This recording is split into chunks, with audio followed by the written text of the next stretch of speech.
Okay, well, I have 1 o'clock, so we might as well get underway. I do want to welcome everyone to the Safe Routes to School Coaching Action Network webinar. My name is Michelle Gully, and I'll be facilitating today's webinar. This call is part of a series of webinars developed by America Walks and the National Center for Safe Routes to School. And the goal of this program is to educate individuals and organizations on topics that may boost the overall success of Safe Routes to School projects across the United States. The National Center for Safe Routes to School and this program have both been made possible by funding from the Federal Highway Administration. Before we get started, I do want to just go over a few administrative details. Please note that all of the attendee phone lines are muted.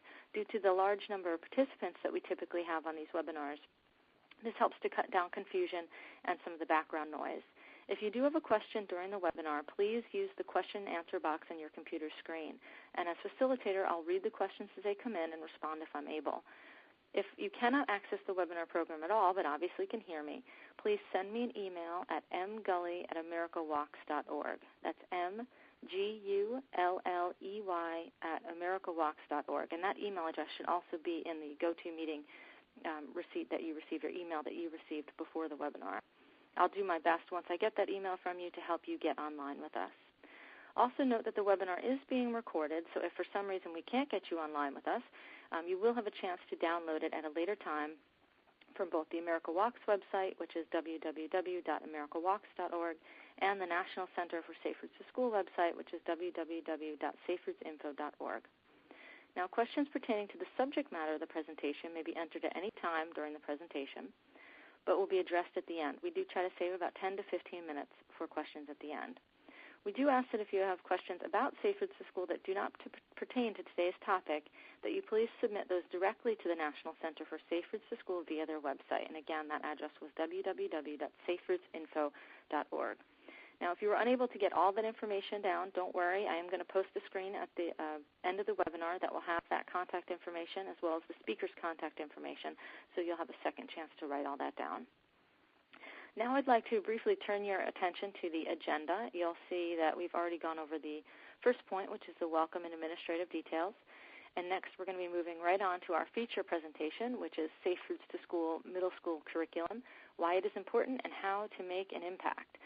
We have 3 wonderful speakers for you today. We have John Egberts, the Assistant Director from Florida Traffic and Bicycle Safety Education Program, Meg Thomas from the Michigan Fitness Foundation, and she is their Safe Routes to School Director, and Eileen Hyatt from the Bicycle Alliance of Washington, and she is the Safe Routes to School Bike and Pedestrian Safety Education Program Instructor. So with that, and since we have such a wonderful program for you, I'm not going to delay. We're going to turn it over to our first presenter. Give me 1 moment to do that. Okay, John, should have just turned it over to you. Okay. Great. Looks like we're up. Yep, looks great. Okay. All right, well, thank you, Michelle. It's a pleasure to be here today, and good afternoon, everyone. My name is John Egberts, and I'm the Assistant Director of the Florida Traffic and Bicycle Safety Education Program. I'll refer to it as the FTB SEP from here on out, since it is a mouthful. Our program is housed here at the University of Florida in Gainesville and is a statewide pedestrian and bicycle safety education program for Florida's youth. Today we'll be talking about why it's important to reach out to middle schoolers, why it may be challenging, and some examples from around the country of pedestrian and bike education targeted to the middle school age group. Just to give you a little bit of background on our program, the Florida Department of Transportation Safety Office funds the FTB SEP, and our goal is to reduce the number and severity of injuries and deaths to children from bicycle and pedestrian crashes by training them with the knowledge and skills needed to be competent and safer in traffic. And the way we do this is by providing ready-to-go bike and pedestrian safety curricula. And we do this for elementary, middle, and high school, and these can be administered in schools as well as community venues.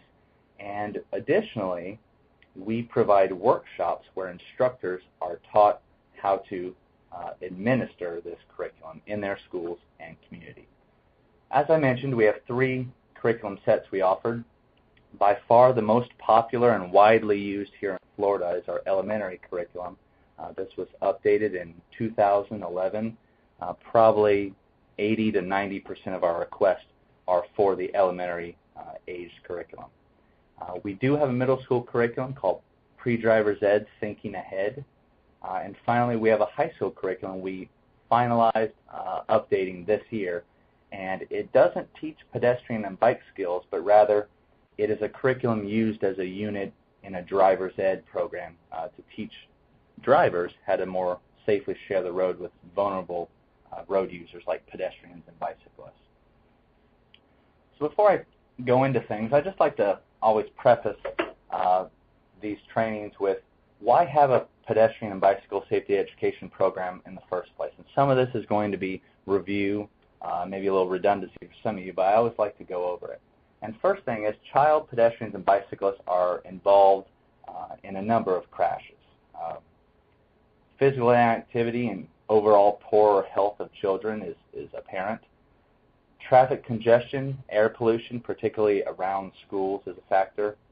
And finally, here in Florida, we hope that we can teach these lifelong skills by starting at the elementary age level, teaching them to be safer pedestrians and safer bicyclists, continuing this through the middle school age level, and as I mentioned with our high school curriculum, teaching them to be safer drivers. Again, in Florida, we hope that starting young and just continuing this education will help them be more competent and safer when walking, bicycling, and driving vehicles one day. So just to briefly go over some of the data out there, I won't kill you with statistics today, but we're looking at the middle school age group.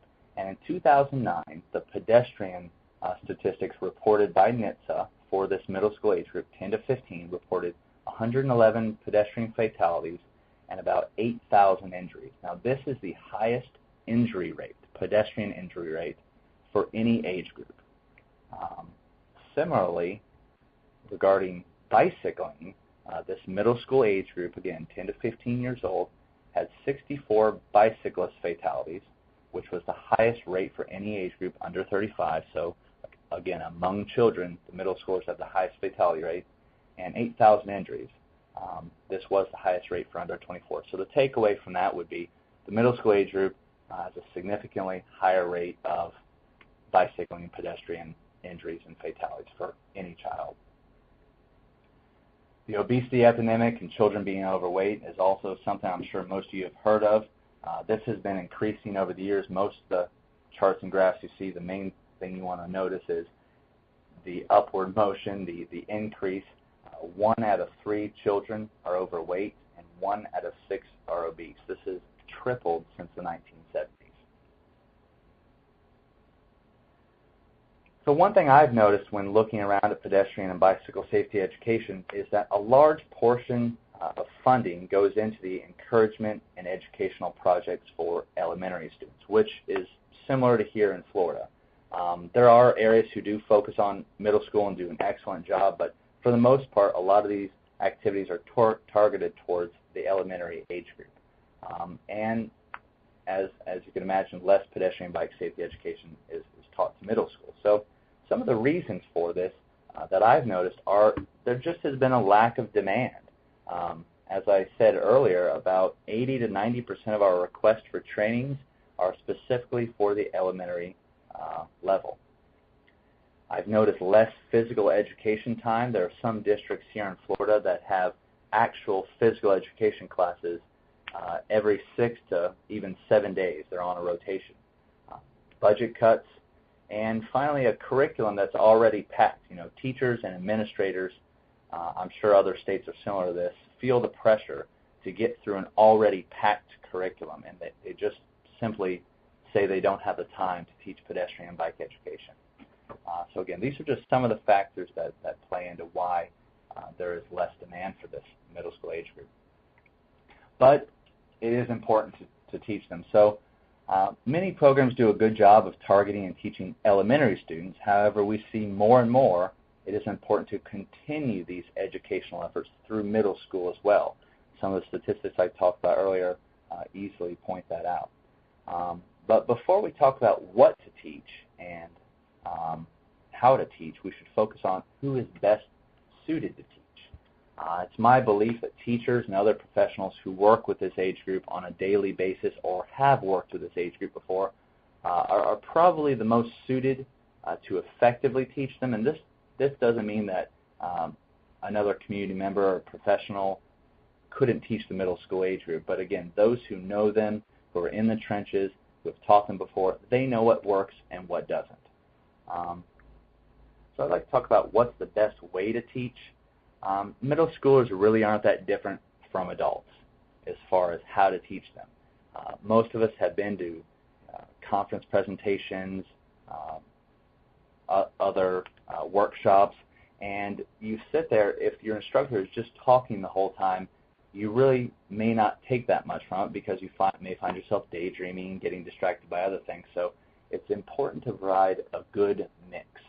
And we do this by providing in-class activities, and these are things like videos, games, group work. There's also the idea of having discussion. This is extremely important. Like I just said, verbal instruction can be less effective, and children can easily get bored, distracted, daydream. So it's really important to involve the children, ask them their thoughts, their opinions, what's going on in their community and their neighborhood, really empower them to begin thinking about these topics. And last but not least, you really need to focus on the hands-on skills. This is the actual walking and biking, taking them on an actual neighborhood or campus walk, taking them on a neighborhood bike ride. I see some schools and even school district reluctant to do this, particularly for the elementary age group, getting them out there on the streets due to liability concerns. But again, if you're able to get these middle schoolers out there walking and biking, I really think that's one of the best ways you can get them to improve their skills. So when you're teaching middle schoolers, you've got to use a different approach than teaching elementary age students. And the first thing you need to do is be prepared. Middle schoolers, just like adults, they can pick up on incompetence and lack of preparation like a pack of wolves. We tell all of our teachers to review and be familiar with the curriculum and all lessons before teaching, especially with this age group. The elementary age students, they may not be able to pick up on it as quickly, but believe me, the middle schoolers will know. Also, you need to be real with them. They can pick up on fakeness. If you're not genuine or enthusiastic about teaching this, how can you expect them to be excited and learn and actually want to learn about it? So again, being enthusiastic, being genuine is one of the best ways you can get them to really take this in. And finally, don't try to teach too much. I do see this pretty regularly. People trying to teach too many skills, too many concepts all at once. It really overwhelms us, and it's far better just to break it down, simplify, teach the basics, and teach less, but make sure they understand and are going to retain this. So some other considerations when you're teaching middle schoolers are realizing this is a transitional age. Most middle schoolers are between 10 and 15, give or take, and they're not little children, but they're not quite adults. They're not completely reliant on their parents, but they're not completely independent either, although many of them think they are. So as an instructor, you've got to balance between fostering that independence that they want and need, as well as being there for them and being nurturing. So some things to focus on when you're teaching.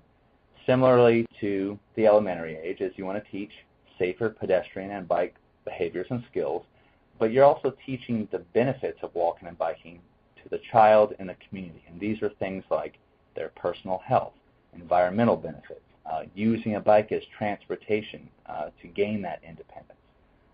The topics taught are similar. Again, from the young kids all the way up to adults, I pretty much will teach the same concepts: seeing and being seen, how to ride your bike, rules of the road. But it's how you teach them that differs, and it's important to use age-appropriate materials.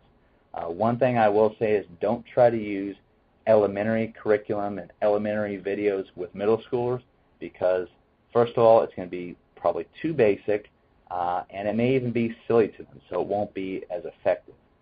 And this really demonstrates the importance for funding age-appropriate materials for middle schoolers. There's not quite as many out there, but you really need to make sure you use the middle school age-appropriate materials. So some other considerations when teaching middle schoolers are that peer acceptance and approval is extremely important at this stage in a child's life. What their friends think, what their friends do, how their friends act really rubs off on them, and it affects the way they think and they act. They can be vulnerable and self-conscious. They're easily embarrassed. And this comes into play when you're doing things like having contests or competitions or discussing obesity. You really need to be sensitive to this population. And it's no secret that this age group has its fair share of risk takers, especially young boys in the middle school age group.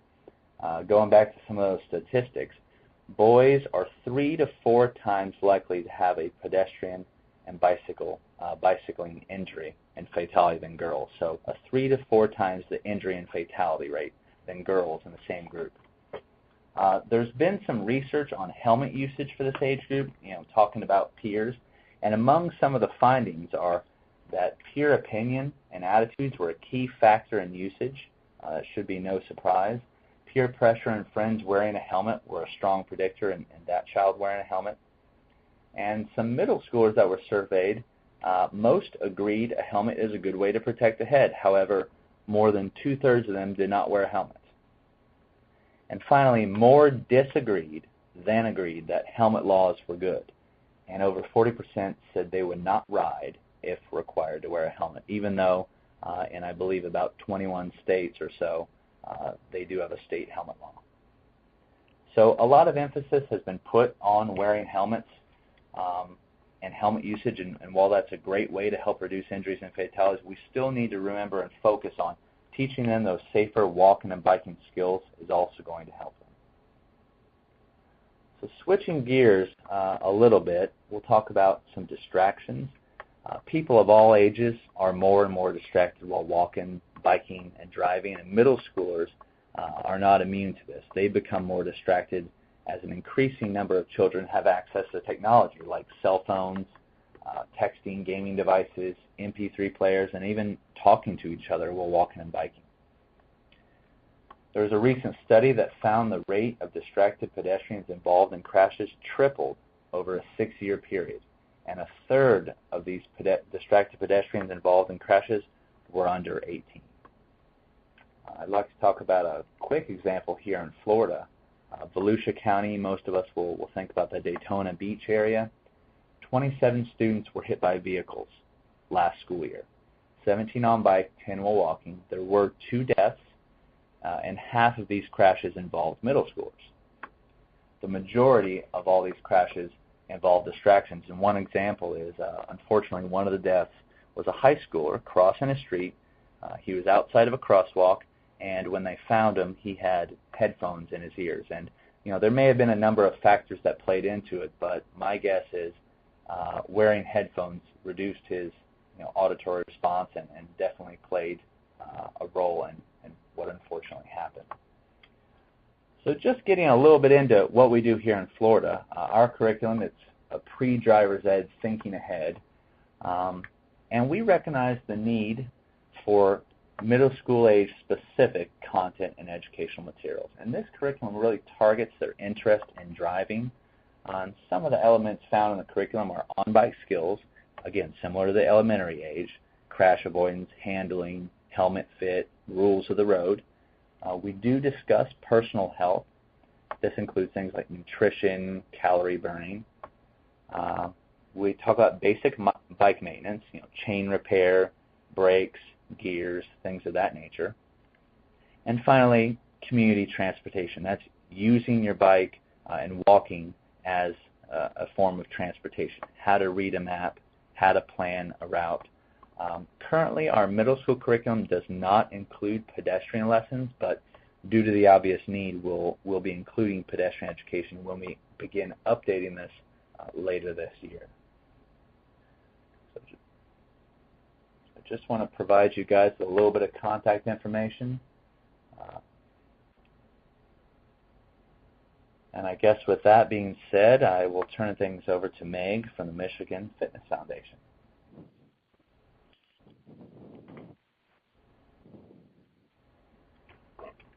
Great. Thanks, John. As John said, I'm Meg Thomas, and I'm the Director for Michigan's Safe Route to School program. A little bit about my background. I come out of the world of education prior to this position, where I was a teacher and then a principal in a Montessori school. So I definitely have some experience working with children and see the need for safe routes to school, and then specifically for working with middle school students. Today I'm discussing our Make Tracks curriculum for middle school students, which may be downloaded for free on our website, and I have that later on in the presentation. The Make Tracks curriculum was developed in collaboration with the Michigan Fitness Foundation, Professor David Martin at Wayne State University, and 3 middle schools across the state of Michigan. In the Make Tracks pilot schools, students surveyed the neighborhood around the school. They identified and prioritized obstacles to walking and then presented these obstacles to their student body, school administrators, and even elected officials. The school's parent team then incorporated some of their observations into a Safe Routes to School federal funding application, which is the process here in Michigan. After the schools were awarded funds, students realized democracy at work and saw that their recommended safety countermeasures were put into place by the local agency. So it was a complete cycle and really helped the students to feel very much empowered. All right. In serving as the youth voice of Safe Routes to School, Make Tracks accomplishes 3 key objectives. First, it promotes civic literacy. So Make Tracks involves youth in the planning and design of their communities, since they are important experts on local environmental conditions related to their own needs. Youth become leaders in the Safe Routes to School movement and strengthen their connection to the local community as an entity that supports their priorities. So they do get some real interesting experience with civic literacy. It also promotes technologic literacy. Youth learn about science, technology, engineering, and math, the STEM subjects, and learn how to help solve real-world planning and engineering issues. This is important because the appropriate classroom use of digital and social networking technologies prepares students for a world that will increasingly rely on technology-based solutions, and this is just a great opportunity for them to put it all together. And then finally, in terms of active transportation, Make Tracks helps students better understand the importance of healthy habits and a safer and cleaner environment, and the importance of active transportation in developing all of that. So the benefits of Make Tracks: community connections. It builds leadership and understanding of planning. Some of these students may choose to one day go on and become a planner or an engineer, but at least they understand these processes. Obviously, there's academic integration, and you'll see that as we move through the curriculum. It integrates math, science, and social studies, and then, of course, technology. Global information systems, and then even integrating social media into this. And this is an area that is not covered heavily in our curriculum, but it is certainly something that that is changing so rapidly these days that you can certainly dive into that and really enhance your program by integrating the social media. And then, of course, it also builds support for Safe Routes to School and encourages them to develop those lifelong habits that we are really hoping that they do incorporate into their lives. When working with adolescents, something interesting to consider is this, Roger Hart's ladder of young people's participation. I'm sure some of you have already seen this. When working with middle-aged students, we recognize that it is key to keep in mind the characteristics of this age are the need for real work. And so obviously you can see down here at the lower rungs, rungs 1, 2, and 3, that's not going to be real work. That's not going to be integrating the youth in an appropriate way. What you're really aiming for is that higher level work with young people. And as John discussed earlier, it's real work that they're looking for, work that is engaging and meaningful, and that also develops a need for independence and responsibility. Those are 2 really key things for those adolescent students. If an activity is driven too much by the adult, they will dismiss it as being childish. Therefore, you will want to make sure that they have the opportunity to take the lead on this work. It's real tempting to go in and want to give them all the information or make decisions or point things out to them, but it's really best to kind of sit back and look for the places where you can support them, but really let it be their work. You might recall the ways that you tested your own levels of independence at this age. Did you walk places with your friends? Were you out doing things, going greater distances? And chances are you were more likely to engage in those activities with your peers that you felt comfortable with. Make Tracks helps to channel their energy into a positive activity to get them to think more about walking and biking. and it helps them to express their thoughts, present their ideas, and become more motivated and personally invested in the process.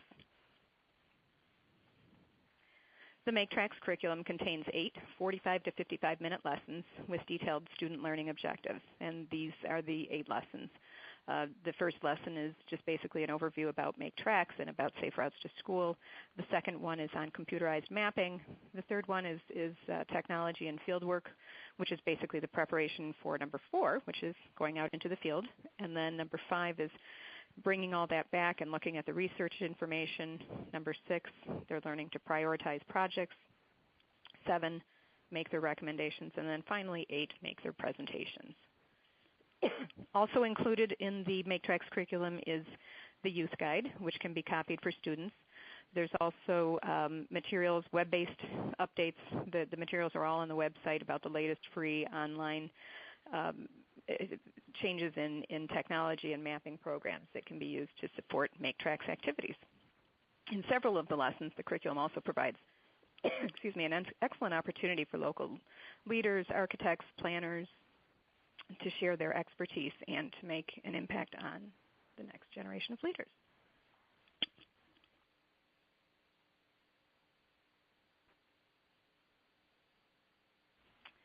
Before you begin, you're going to want to make sure that you familiarize yourself and your team with the lessons and activities. As John mentioned before, be prepared. They will smell that out very quickly. Do some pre-planning, practice playing with the software, the websites. Make sure you understand the school policies. Do any pre-planning and identify anybody that you might want to have come in as guest speakers, that sort of thing. In terms of the pre-planning, some of the things you're going to want to look at are some of the routes and maps. Where are the routes that you're going to have them look at?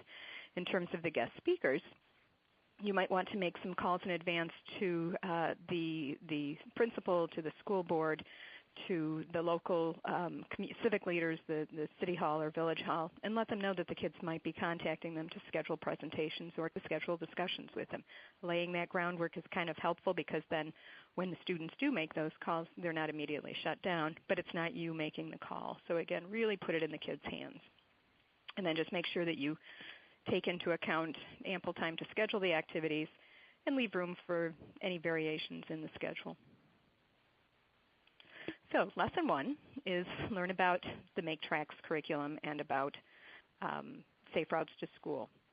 The students are going to be guided through several exercises that generate conversations about walking and biking. And this is a great point to also talk about independence because obviously walking and biking can, when done appropriately and responsibly, can give these children or these students more independence. Lesson 1 also includes several worksheets to help to guide this process.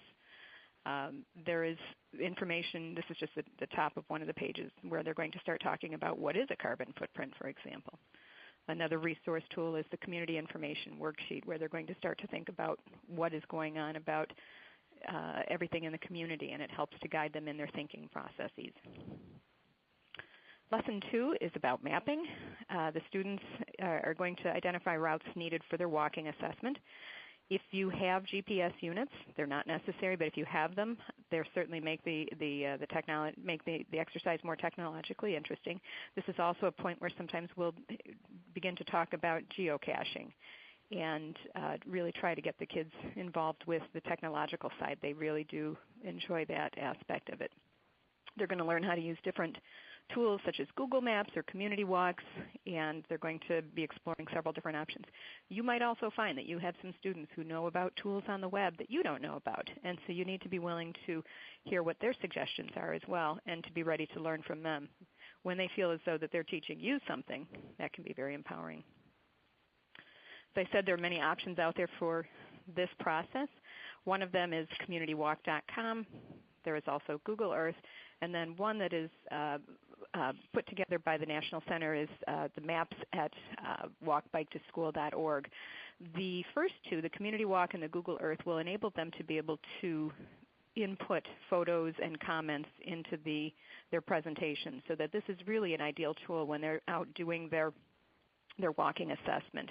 Once they've done that and once they're putting their plans into place, then the The walk bike to school map is wonderful for creating routes and meeting times and things along those sides. So those are some really great tools to look at and play with, and you'll find you have fun with those as well.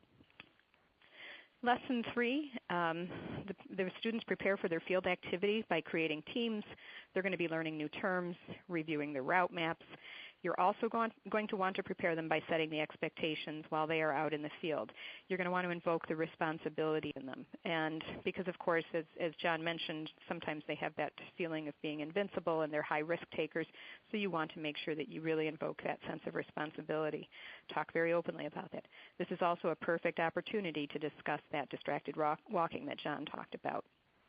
So, for example, when they're out there walking and gathering their data, make sure that they're stopping to record their information, to take their pictures, and they're aware of their surroundings at all times.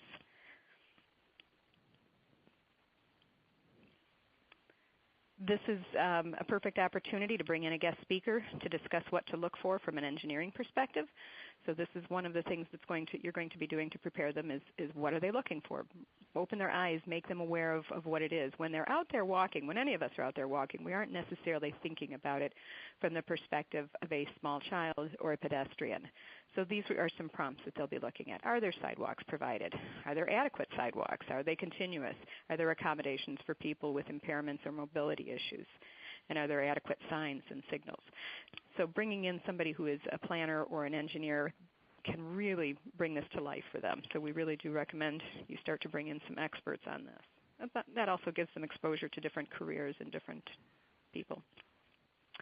This is also when the students are going to practice working with whatever technology you choose to use, digital cameras, any GPS receivers, smartphones, flip cameras, whatever it is that you choose. You're just going to want to make sure they're very familiar with it, the equipment is working, and that everything is ready to go. Lesson 4 is the field work. The students are going to pack up their cameras, their GPS devices, maps, clipboards with paper and pencil, and head out into the neighborhood. Using the MakeTracks materials, they assess barriers to walking and biking, and you can see from the examples here that some of the barriers on their tally sheet on the right side of the page there include sidewalks and trails as well as street crossings. Students check off the barrier that they see, and then they circle the specific barrier. So they're going to go out, they're going to walk the designated routes with their clipboard. They're going to use that what to look for checklist that they developed in Lesson 3. And then they're going to record their issues by taking photos and then noting where the photo was taken so that they can use this later on for their presentation. And, of course, keep track of time, something that adolescents are not necessarily great at. In Lesson 5, the students get to work with the data that they've gathered and begin to merge their pictures and notes into one place using an online program such as Google Earth or Community Walk, as we discussed. They attach the photos they took along with any notes about the presentation. And that really does, a picture does speak 1,000 words, and that does help them to bring it together. Lesson 6 is where we're pulling it all together. Working in small groups in a computer lab, or if they have access to some laptops or some iPads, they're going to integrate math in the form of manipulating spreadsheets, statistics, and graphing. They're going to tally the number of barriers that they identified in their various assessments, and then they're going to develop a bar graph of frequent concerns along the walking route. And these two tools right here, the spreadsheet and then the graph, are actually included in our downloadable materials along with instructions on how to make that route observation chart turn into a chart. In the end, they need to prioritize their issues, which gives them the opportunity to practice discussion and debate and finding a way to consensus, because what is important to one person may not be important to somebody else, and they've got to figure out that in the real world this is done on a daily basis. An extension from this activity would be to have the students visit their city offices to learn how the city goes about planning and prioritizing. I think sometimes we just have a tendency to see things getting done, and we don't recognize that, of course, as we all know nowadays, there's way more projects to be done than there is money. So how does our community go about prioritizing? And that can be another really interesting lesson for them. In Lesson 7, the students will use all of their data to create their list of recommendations using the 5 E's. For example, what education programs will help to address these programs, and what encouragement, enforcement, or engineering items are going to be helpful. At this point, they're now putting together their idea that even if infrastructure is improved. Sometimes they need some strategic education and encouragement activities to help ensure that the infrastructure is used once it's in place. Or if they don't need a lot of infrastructure change, they just need more encouragement and education. So this is where they pull it all together and realize this is kind of the direction that we need to go. And then in Lesson 8, the students identify who their audience is, and they're going to create a PowerPoint. There are 3 templates that they can use. Those are the 3 templates down the left side of the page there. Or they might choose to teach you something like how to use Prezi, which is out on the web. And there are several other presentation packages and software that is out there as well. So be open. Let them teach you something too, or just explore it together. That's also interesting. They can embed the maps that they've created and their photos and their charts into these presentations so that they're ready to go. And then finally, Lesson 8 helps the students to practice using their voice in an appropriate way by presenting their findings to local leaders. This might start with a presentation to the school staff, followed by one for the Board of Education and the central office staff, and then they should also be encouraged to take their presentation to City Council or other community-level leadership. So tomorrow's leadership depends on educating our students today, especially in those fields that will transform our economy, our lives, and our lives for the better. And MakeTracks helps us to do that. So here's the information on downloading MakeTracks. Go to saferoutesmichigan.org/MakeTracks-downloads. If you have any questions or need any extra support, feel free to give me a call. And there's my phone number and my email address there. And anyone from my team will be happy to help navigate you through this process. So with that, I'm all finished, and I will hand this off to Eileen. Thank you.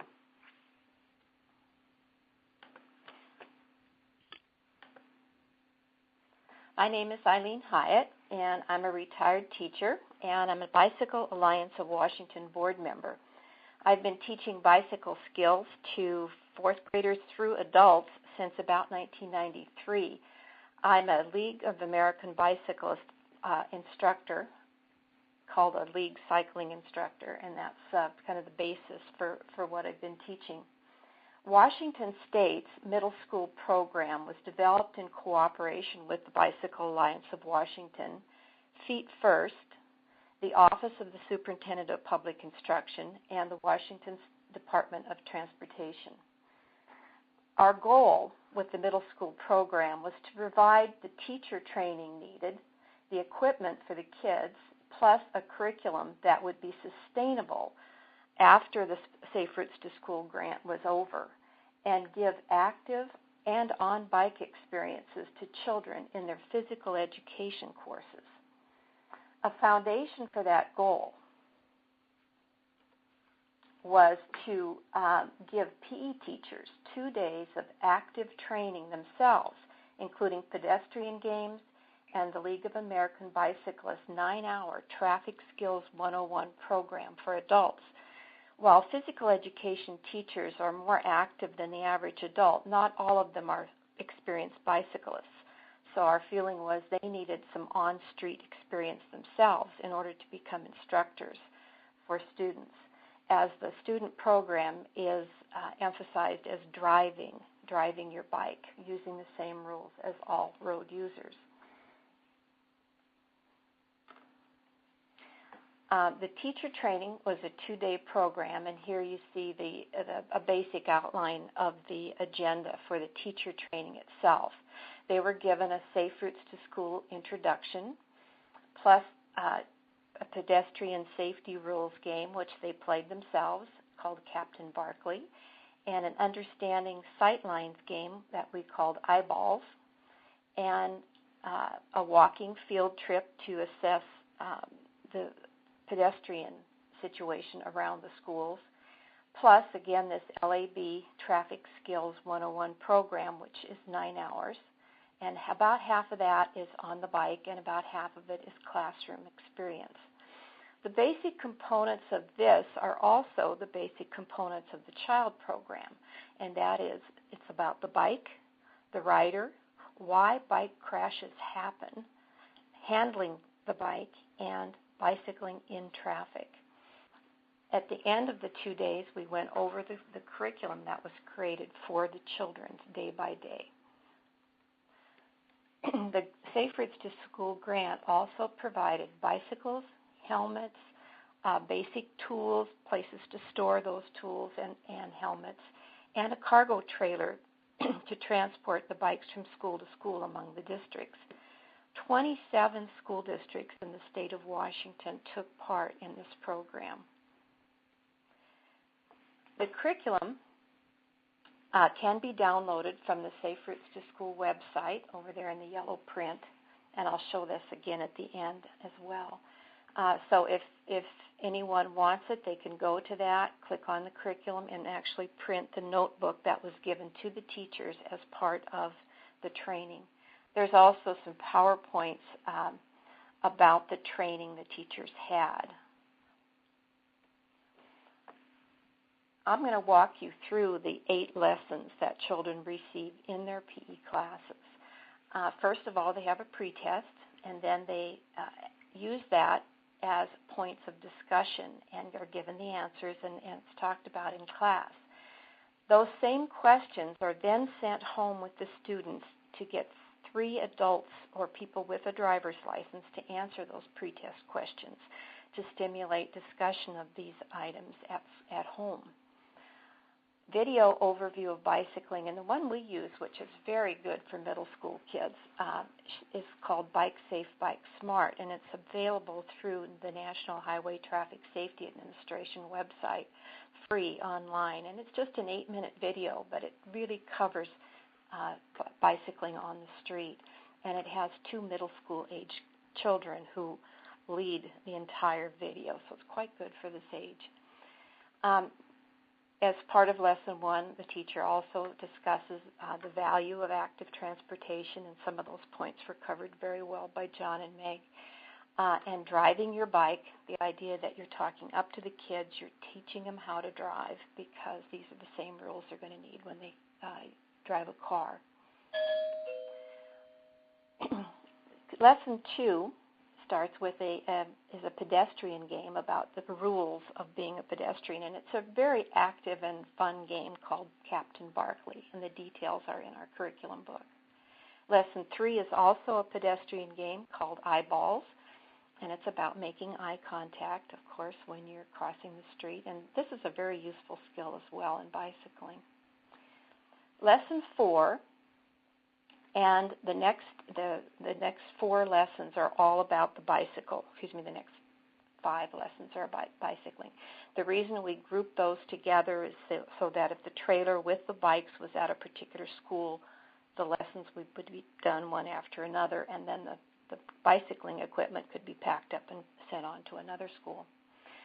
So it starts with teaching how to take care of your bike. Half of all crashes are falls, and so if a bicycle is not in good condition, crashes can occur. So they were taught the ABC Quick Check, similar to what adults are taught in the League of American Bicycles class. That's air brakes, chain and crank, and quick release, and just simply checking over everything and listening as you start to ride. Helmet fit, taking care of loose pant legs, shoelaces, wearing a bright colored or white T-shirt is covered in Lesson 4. Also in Lesson 4, it's the first day the kids go outside with the bikes, and this is really your classroom control lesson. The kids are asked to walk their bikes out to the course. One of the first skills they learn is braking quickly without skidding by the whistle, and this will be your control mechanism for the on-bike courses throughout the classes. It's all about controlling your bike, riding in a straight line when you're on the street, spacing between bikes, gear changing, getting familiar with the bike themselves, how to do hand signals, and if possible, rock dodge and railroad crossings and things like that can be added. Lesson 5, the second day on the bikes, will cover 3 handling skills. And the whole idea is to teach kids that when you're on the street, you have to cooperate with other users and communicate with them. Each day you go out on the bike, you review helmet fit, you watch the tie and tuck, and you make sure kids look at their bikes again with the ABC Quick Check. The first skill is the scanning, learning to look over your shoulder without swerving to keep track of what's going on behind you. The second skill is called You Go First, and again, that's a handling and cooperation skill. And number 3 is called Squeeze Box, and that's also for slow handling and cooperation among road users. So on the first skill, the parent stands behind, and as the student passes, they can hold up 2 fingers, and the child is to look over their shoulder and count the number of fingers the adult's handing up. In this example, there's a small car, but with middle school students, we just ask them to count the number of fingers that the adult is holding up. The second skill is done on the same painted course with 2-foot wide lines, but this time a pair of students goes down the center, and they need to single up to go around an obstacle, but they're asked to do that with eye contact and nodding, and one person nods yes if they want the person to go in front of them, or no if they want them to drop behind. They're understanding that they can't talk to other drivers on the road, but they can communicate with eye contact. Lesson 5 also includes the Squeeze Box, where it's kind of an adaptation of a slow race, which is all about control. The team of 4 starts, and the goal is to finish at the same time, but they have to wiggle in and out of these painted lines. Here's some pictures of the kids starting and finishing. At the end of this one, we do a lead-up skill to the on-street by making sure they make a full stop with a foot down and then use their hand signals before they turn away from this course. Each of the lessons that is done on bike is used in the next lesson, and it all builds one at a time for the final traffic skills. We show teachers that in order to organize this in a short 45-minute class period, it's a good idea to have a chart of the day's course and talk them very quickly through what's going to happen that day. Also, you need parent volunteers to help at each of the stop signs, or to hold signs for things, or to help them with their scanning. And this is the way you train your volunteers as well. You make sure the volunteers are paying attention to the day's lesson, and then the volunteers will understand their role in the day's learning. Class management is always a consideration for middle school teachers. When they know they're going to be doing a bicycle unit, they're concerned that they're taking their kids out on a community ride and will lose control of the kids. This entire set of lessons is done in an intersection or driveways in front of schools where the teacher's eyes are on all students at all times. They don't ride out away from school around the block. You keep them in one intersection area. You also do demonstrations. You have the kids park the bikes, watch the demonstration that the teacher does. Then the teacher will pick a small number of students to do the course, and if that goes well, you can add a few more, and then by that time you'll have your 30 or 35 kids going through the course. That tends to calm the chaos a little bit. Again, the whistle stop can be used to stop the students at any time and reteach. And if there is a student that's not cooperating or being disruptive, we've found all you have to do is ask them to park the bike and watch how everyone else is cooperating. And they want to be a part of the group. So that's usually very effective. We don't have to threaten the kids with tickets and all that kind of thing. So lessons 6 and 7 are on the street and are actual traffic situations. The first on-street lesson covers the left turn, the vehicular style left turn, and you'll see that in the upper left corner of this. And that's where they're riding along the right side. They have to scan over their shoulder to be sure traffic is clear. Then they signal that they're moving towards the center of the street, stop at a stop sign, and then turn left.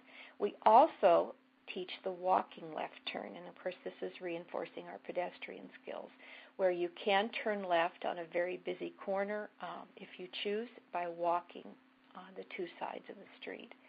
We also cover right turns in this.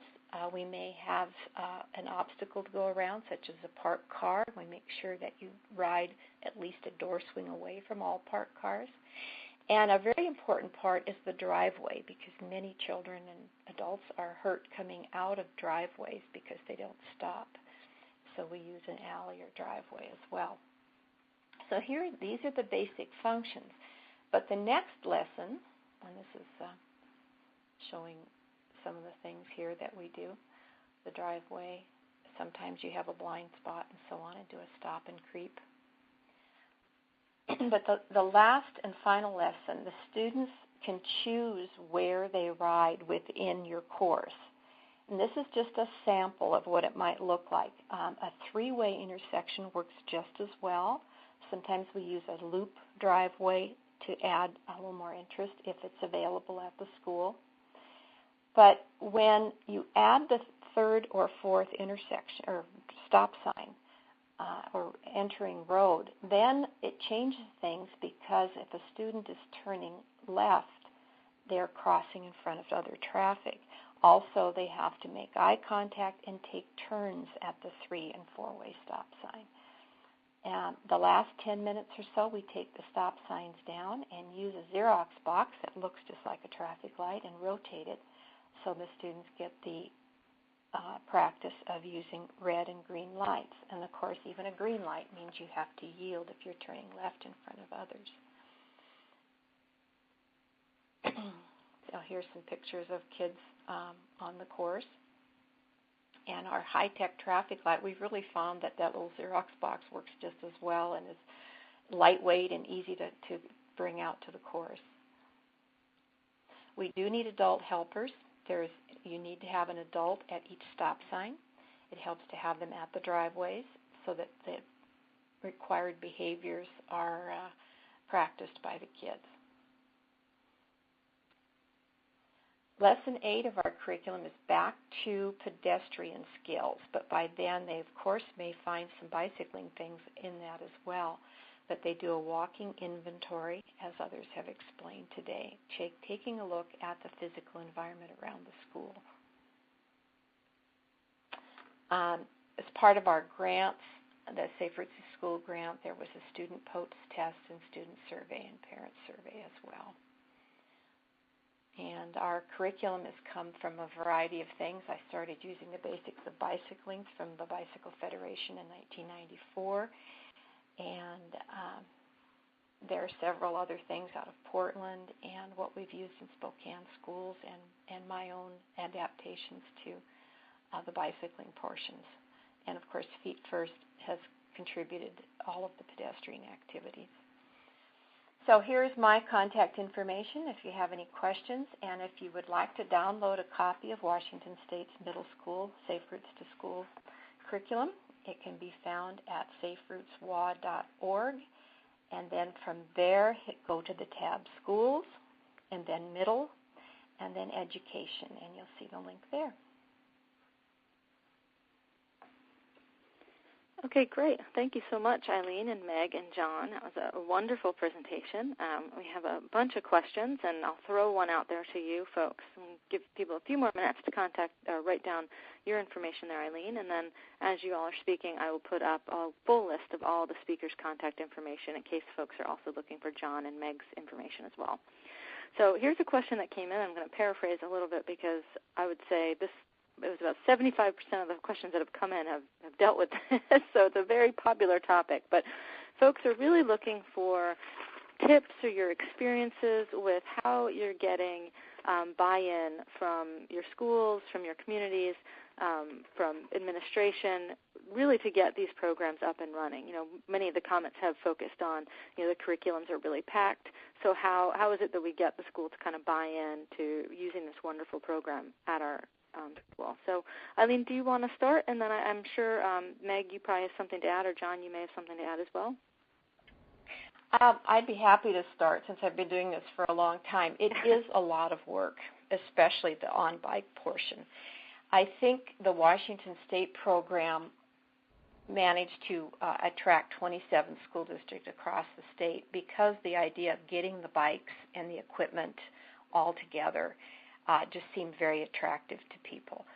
The people who applied for the grant varied from the bus transportation coordinator trying to reduce busing costs to administrators, to the superintendent themselves, and sometimes a group of teachers because they'd heard about the program from someone else.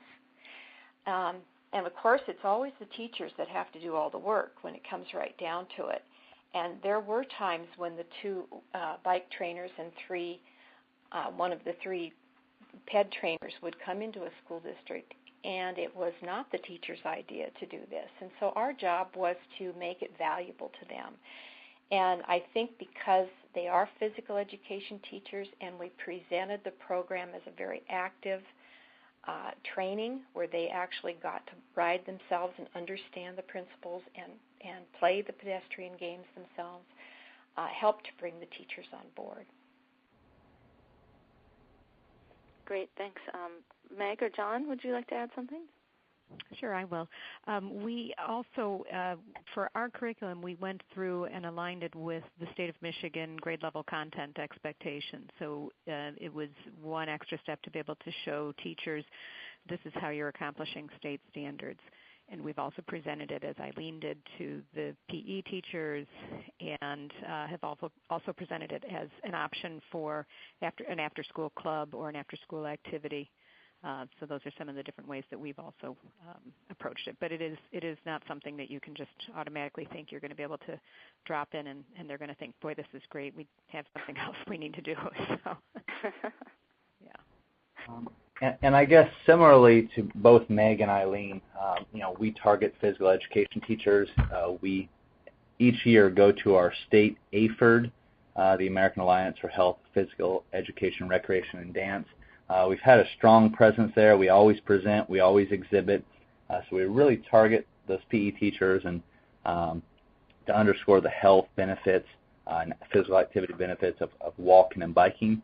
But additionally, Florida, back in, I believe, 2009, passed the Next Generation Sunshine State Standards for pedestrian and bicycling education. They're very basic. For example, they're kindergarten through 5th only at this point, but it's what is the search to cross the road? Look left, look right, look left again. The importance of a helmet, how to properly fit a helmet. But again, it's a step in the right direction having these mandates on the book. So it gives you a little bit of teeth when dealing with administrators and teachers who do want to get in their schools. It's a reason to get it in, even though the curriculum is already packed. Sure, that's great. So I think this one is more for Meg and John. And John, you already kind of just touched on this, but what content areas are content area teachers are teaching the curriculum? Is it primarily just PE? Are there certain other teachers that are picking it up, or? Yeah, I'll go first, I guess. Here in Florida, primarily PE teachers. I would say of our teacher trainings, the vast majority are all physical education teachers, and that seems to be what Florida's design does and how it works best here in Florida. And that's not to say you couldn't teach this in a standard classroom, because in Florida you need 150 minutes of physical activity per week as a requirement. So the classroom teacher could definitely take these activities and implement them and use them as physical activity, but we do see this more in physical education. Yeah, and we see it as obviously as far as it can be physical education, or it could be any of the integrated subjects, math, science, social studies. For us, I think we see more of it seems to fall more in the social studies sides of things, because it also does involve that heavy civic engagement side of things. We also have seen that this at times has become a rather parent-driven type of thing, something that they're very interested in for their students as an extension of our Safe Routes to School program. So they've been very good at encouraging it into the schools and offering to help with it. So. And Eileen, I think yours is primarily PE, is that correct? Yes, it is. Yeah. Okay. Meg, here's another question in regards to make tracks, and someone was just wondering how long each session is. I'm not sure if you mentioned that or not.